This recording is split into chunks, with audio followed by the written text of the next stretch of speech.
Good afternoon. It's true, they went on for a long time because the issue is certainly coming to the attention of the Security Council in view of the humanitarian situation and also on the developments on the ground. So that's why we have been having a long consultation.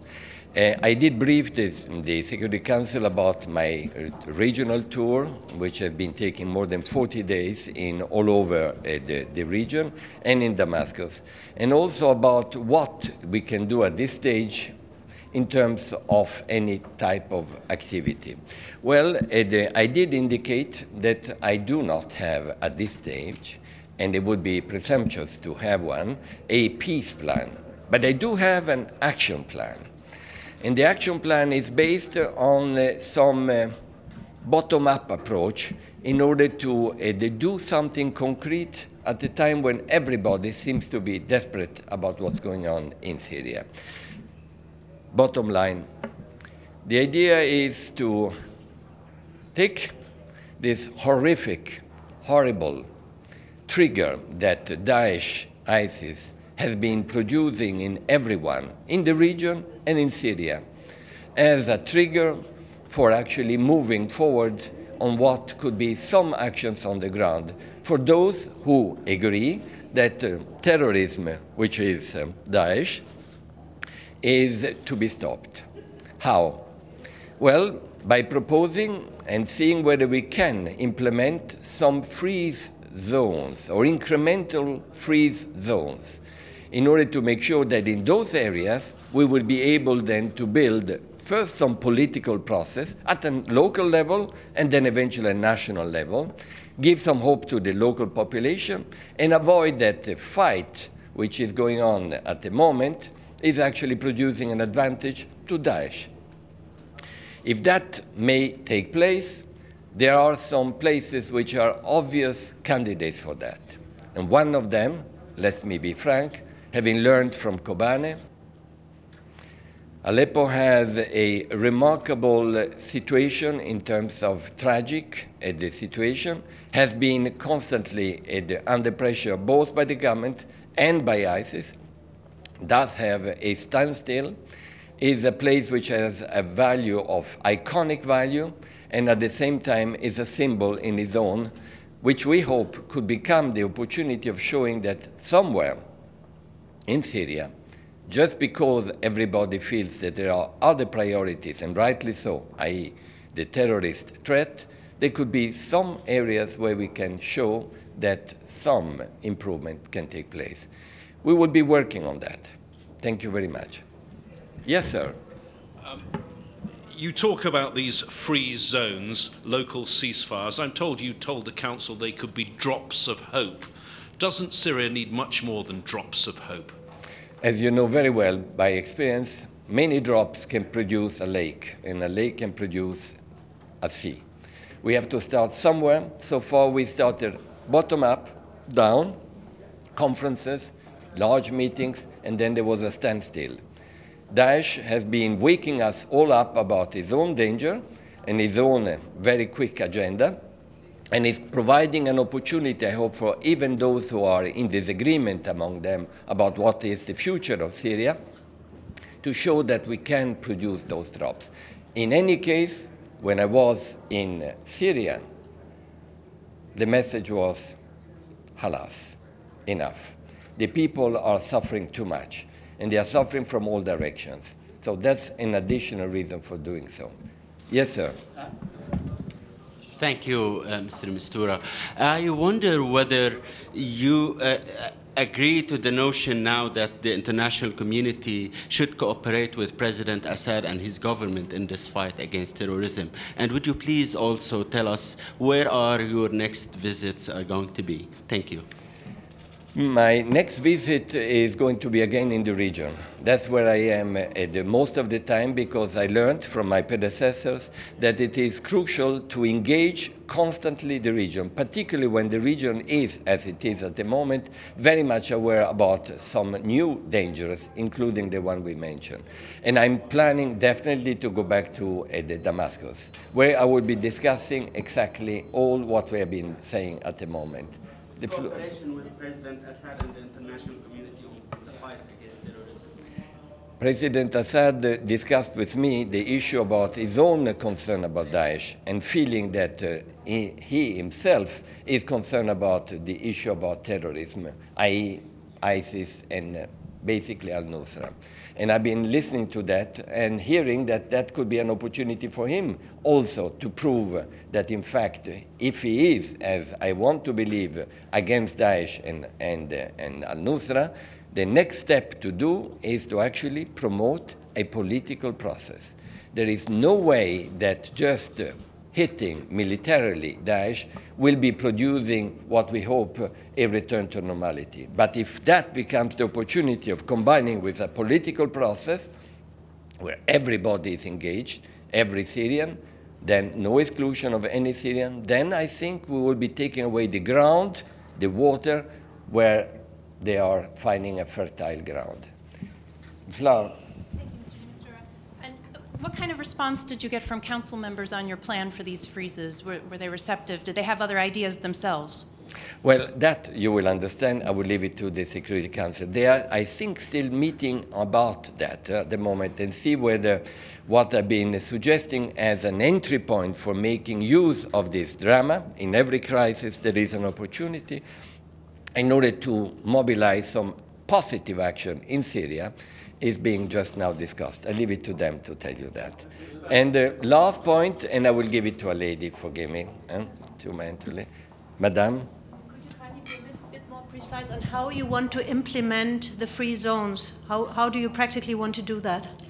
I will not be telling you that now because I don't need spoiling environment at the moment. We need to prepare it well. We call them incremental freeze zones. Why incremental and why freeze? Because when you call a ceasefire, you know very well by experience, been hundreds of ceasefires, they're broken by one shot, one fire. We are talking about something different, which should not be imposed by any of the two sides. It should be something that freezes the conflict in that area and gives an opportunity for some type of humanitarian improvement and for the people to feel that at least there will not be this type of conflict. Thank you very much. Thank you. Thank you so much.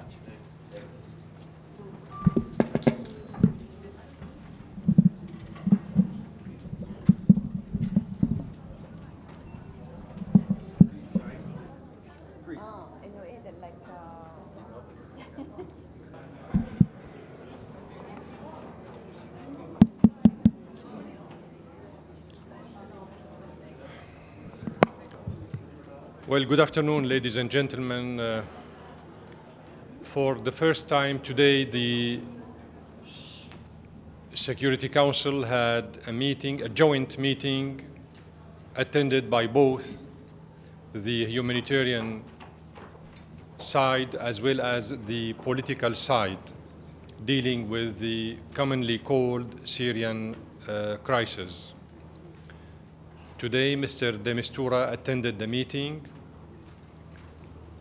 next to Mrs. Kong, who was representing, as you know, OCHA via satellite from Geneva. So we think that this development in itself is rather a positive one, because in one meeting, the members of the Security Council are able to address both the humanitarian aspect as well as the political aspect, which Mr. de Mistura has just presented and briefed you about it. However, we have a couple remarks pertaining to the session of today's. The first remark is that while Mrs. Kong referred to the fact that the violence has reached unprecedented levels, she did not specify the reasons of this increasing of the level of violence. She talked about the influx of the number of what she called refugees and displaced persons, but she did not specify the reasons why all these millions of Syrians fled their country or fled their towns and villages. She did talk about the terrorist explosions in Homs that killed scores of innocent children next to their schools, but she did not specify who did it. So all these alarming ways of dealing with the bloody developments, bloodshed, and bloody developments in Syria poses an ethical problem and moral problem for us and for my government. We would have wished to see the Secretariat more aligned towards taking side against terrorist activities in Syria, especially that nowadays, after a long time of denial, the so-called international community came up with the conclusion that what the Syrian government was saying for years turned to be absolutely true. We are facing mercenaries coming from 83 countries. We are facing terrorists coming from all over the world, sponsored, trained in secret camps, they used to be secret camps. Now they are public in Jordan, Turkey, and Saudi Arabia. And we know that the monitors and the instructors are the Americans, French, and British. So no more secrets with regard who is sponsoring the terrorists in Syria and who is the main reasons behind this flux of terrorists called ISIS or ISIL or Jabhat al-Nusra or whatsoever.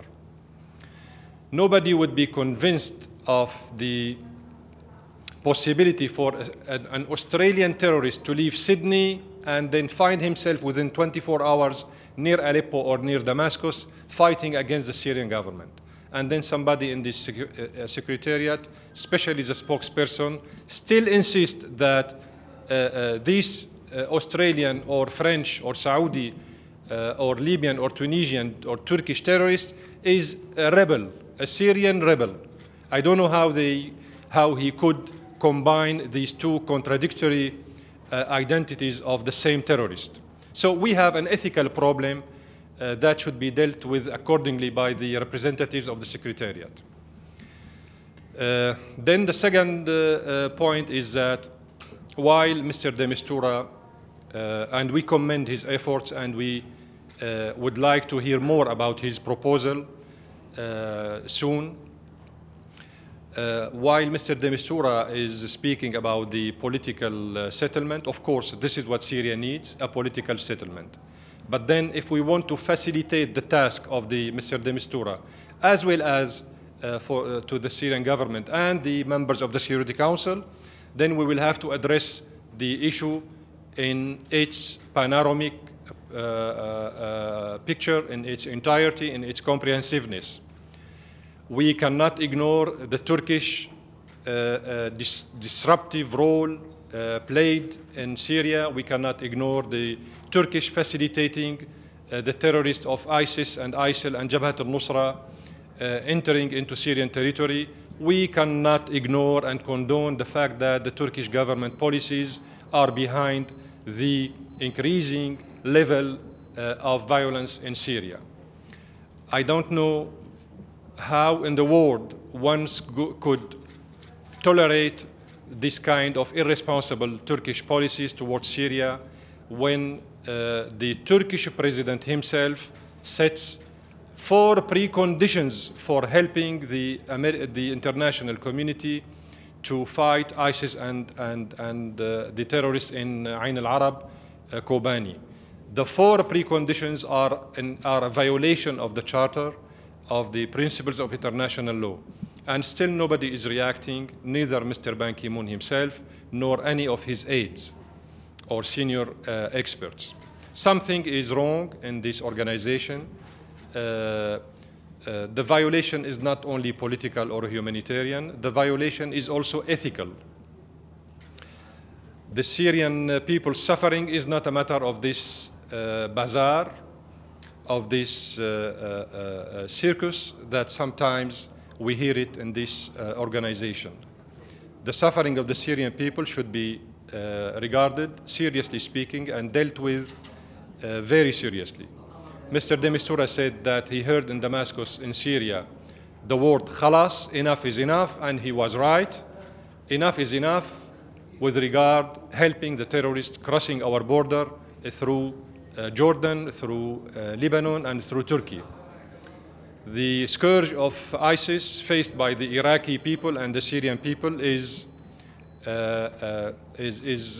something that should trigger, seriously speaking, the so-called international community to combat terrorism, seriously speaking, in accordance with the Security Council resolutions 2170 and 2178. But it seems after months of the adoption of these two resolutions that the Turkish government did not hear about the content of these resolutions, that the Saudi government did not hear about the contents of these resolutions, and that the Jordanian government, which is a member of the Security Council, did not hear about the contents of these two resolutions. So, as I said, something is wrong, and we need to all of us, we need to open widely our eyes on this, to these facts, so that we don't make a wrong analysis of what's going on in Syria. The priority now is to put an end to these irresponsible and provocative Turkish policies towards Syria and towards the two Security Council resolutions 2170 and 2178. We cannot be selective while combating terrorism. Being selective means you are not serious while combating terrorism. So this is the main point right now. I'm in your hands. Please. هل ناقش السيد دي مستورة معكم الخطة التي طرحها قبل طرحها على مجلس الأمن عندما كان في دمشق أو كان في موسكو أو طهران؟ لا، لم يناقشها معنا مسبقا، لأن هذه الخطة التي اقترحها اليوم هي وليدة أو ثمرة الجولة التي قام بها والاتصالات التي قام بها خلال 40 يوما الماضية كما تحدث. نحن في دمشق سندرس هذا الاقتراح وندلي برأينا به عندما يذهب دي مستورة إلى دمشق ويلتقي بالمسؤولين السوريين. أنا على كل حال غدا سألتقي معه، سألتقي به. دي مستورة دعا الأتراك إلى التدخل لإنقاذ المدنيين في عين العرب. هل هذه النقطة كانت موضع تشاور أيضا مع الحكومة السورية، وهل توافق الحكومة السورية على هذا المبدأ بالأساس؟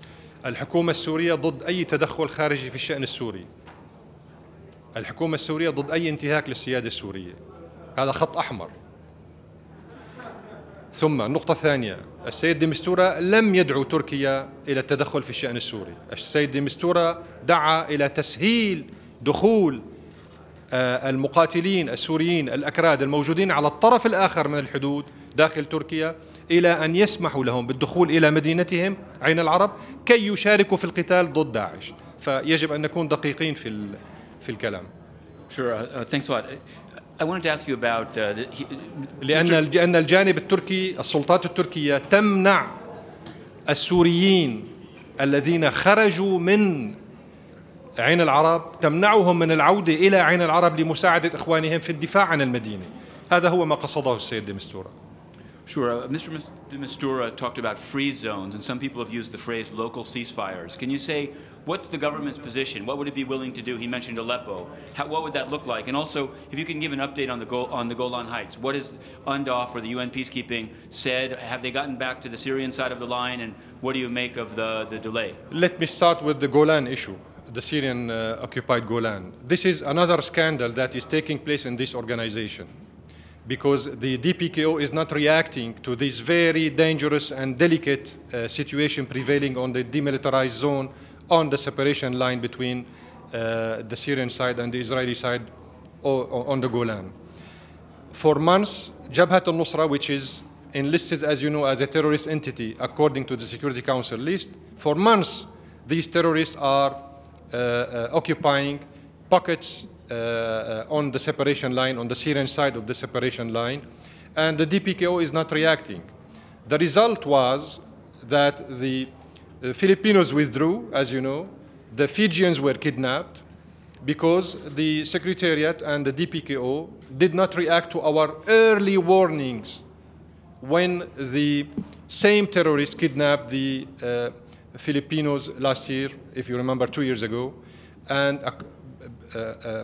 based on instructions coming from the Qatari intelligence, as you know, and the DPKO did not yet investigate that incident, which triggered the curiosity and the interest of the same abductors to repeat their crimes again and again and again, because there were no reaction from the DPKO at that time. So this is why I said the crisis within this organization is rather a kind of ethical crisis. It's not anymore only exclusively political. With regard the proposal by Mr. de Mistura, he did not discuss this issue with the Syrian government before. This is somehow the outcome or the fruits of his trip, the visits he undertook in his trip during the last 40 days. My government will discuss, of course, this proposal with Mr. de Mistura. I will meet with him tomorrow. He will have the possibility to discuss his proposal with the Syrian government when he will be in Damascus, and then we will take it from there. But as a principle, the Syrian government has been calling the Security Council members, as well as Mr. Al-Ibrahimi, as well as Mr. Kofi Annan before him, to give the appropriate attention to the idea of what we call national mediation process in Syria, meaning that the Syrian government is in favor of pacifying areas, reconciling those who do not have blood on their hands with the government, and the withdrawal of the weapons from the hands of these fighters from the areas where they are located. So the idea is rather, basically speaking, in its wider dimension, was a Syrian government idea. But of course, we cannot be exclusive when we talk about having free zones. We want all of Syria to be a free zone, one free zone, without any selectivity. However, we will give due consideration to the idea of Mr. de Mistura and see what we can do to help him achieving his goal, as well as the Syrian government goal. But we are glad, after all, to hear from Mr. de Mistura, as well as from the other members in the Security Council, that the priority now is combating terrorism. Something we said in Geneva almost a year and a half, and maybe many of you were there with us in Geneva when we said the priority of the priorities should be combating terrorism. But some people did not want to hear it, unfortunately. Nowadays, as you see, everybody agrees that the priority of the priorities is combating terrorism. They call it ISIS or Jabhat al-Nusra. It is the same, because we want to combat terrorism. We need the help of the international community to combat terrorism. Combating terrorism is not a selective matter. We cannot combat terrorism while being clement and tolerant towards the Turkish government, wrong policies towards Syria. Somebody should stop this wrongdoing in Ankara and engage the Turkish government seriously in combating all kind and all forms of terrorism. Turkey is violating the Charter. Turkey is violating the principles of international law by interfering into our domestic affairs, by allowing terrorists to cross our border, and by sending terrorists and forming terrorists on its territory before getting inside Syria. So this is something that should trigger the concerns of everybody in the world. Thank you, Ambassador. One quick follow-up on these free zones and the local ceasefire. Can you remind us, please, in which places the local ceasefires were successful, this practice? We don't call it ceasefire. We call it national reconciliation process. The local, this is what we call it. Right. We call it in Syria national reconciliation process. Some others call it local